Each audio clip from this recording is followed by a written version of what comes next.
So friend, I will teach you how to edit your photo from Pixel Lab, and here you will see. First of all, you will crop your photo according to your, and you will select your frame. Then you can move by your and icon. So then you will click on color photo. You can color on your photo according to your choice, red, green, yellow, blue, as your choice, and you can make better photo by Pixel Lab.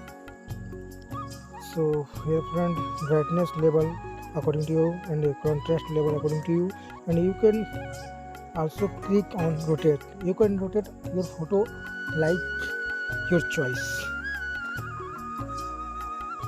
Then you will click X, Y, and so then you can make your photo like 3D.